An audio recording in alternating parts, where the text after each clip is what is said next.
Welcome to Vijayawada Academy. This is Murali Chawla, your faculty for history. In this video lecture, we will discuss about the answer writing for history in the UPSC examination for mains. So especially, I will give you details of how to write a good answer in the examination.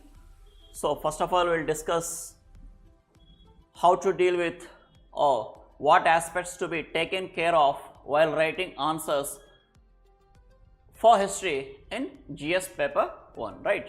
So first of all, before going deep into the answer writing, but first of all you need to understand few things here, or you have to keep in mind very certain important aspects, because without those aspects you cannot write better answers and you cannot get better marks, right?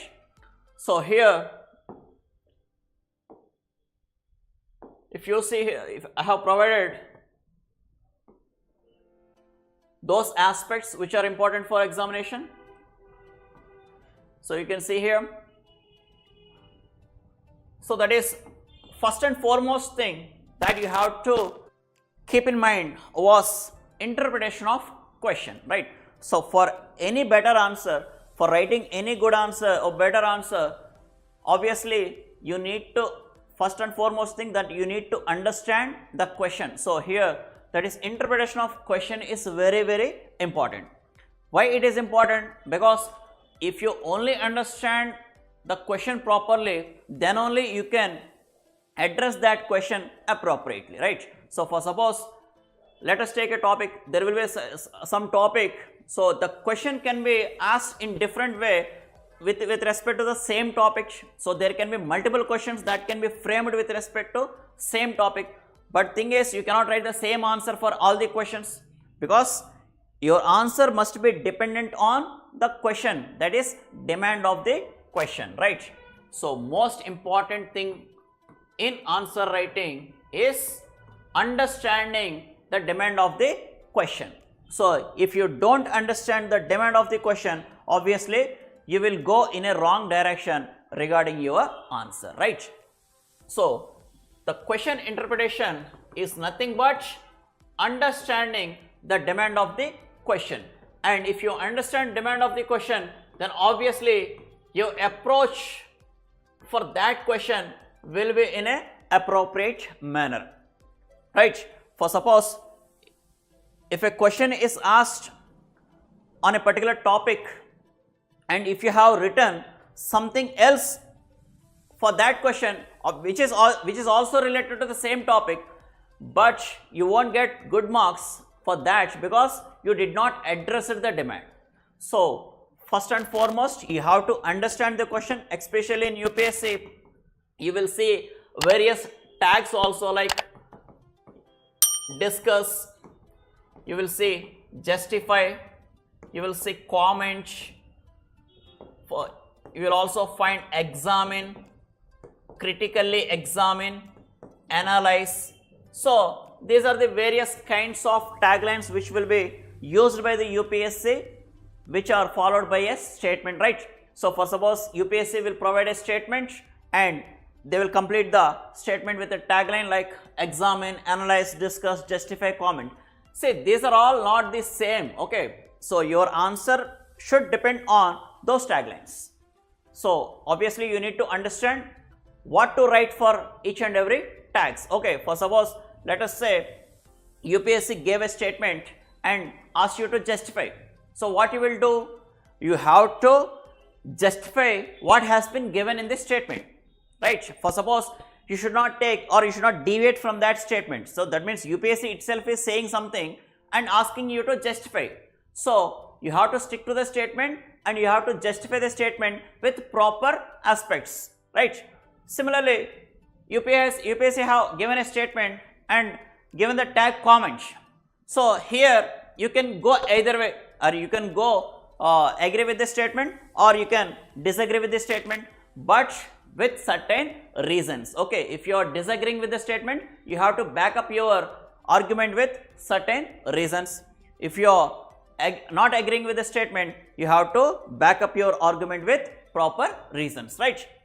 So obviously these tags must be kept in mind while writing answer, because if you don't write as per these tags, obviously you will lose good marks, right? So that is all about interpretation. So that is the first aspect, first and foremost aspect that in mind. Coming to the second, structure. So structure is very important. So this is not, see, whether you write a mains answer particularly for general studies, or you write an essay, or you write an answer for optional, in every case there is a prescribed structure, okay? So there is a proper format to be maintained by the aspirant in the examination. For suppose, let us say the answer structure, like in general, you have to divide your answer into introduction, body and conclusion. So in the body, you can again further divide into subsections, right? So this is the basic structure, as you already know it. This is the basic structure that to be maintained by the aspirant in the examination. So there must be introduction, but the thing that you have to remember here is, for introduction, it should not be not more than 3 to 4 lines, okay? Don't make it like 7-8 lines of introduction, and then there itself you will end up with some around 120 words, then you lose lot of time and effort, okay? So introduction must be very crisp and specific. Here emphasize on specific. So specific in the sense, the introduction whatever you are writing within that 3 to 4 lines must be relevant to the question only, okay? So must be relevant to the question, or in a broader sense at least to the topic, right? And in the body, so obviously the main demand of the question is addressed in the body. So just now as I have mentioned that UPSC will give you a statement and give you a tag. So the tagline must be justified in the body only by writing with the proper points, proper reasons, proper arguments in a proper format, right? And finally, the third part, that is conclusion. So obviously generally history is less analytical, so obviously you can sometimes you can write straight away conclusions, or if the question is analytical, then you can write your perspective, okay? Next aspect in answer writing is content and value addition.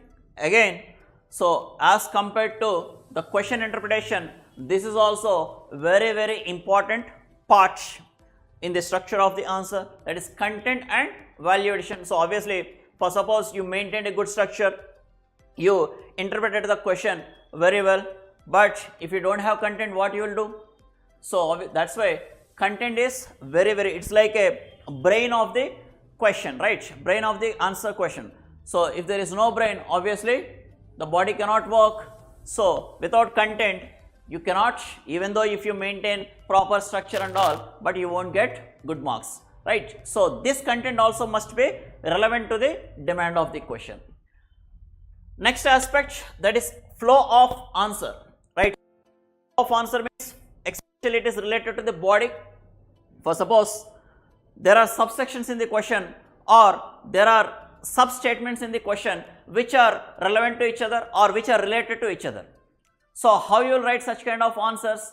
So you have to maintain the flow without disrupting the link of those statements, right? So that is called as flow of answers.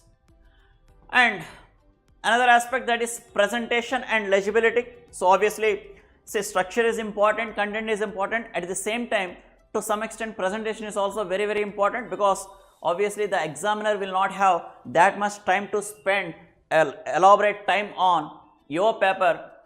So that's why if you provide the answer in a more sophisticated, more presentable way, more readable way, obviously it will make the work of examiner easy, and eventually it end up with good marks, right?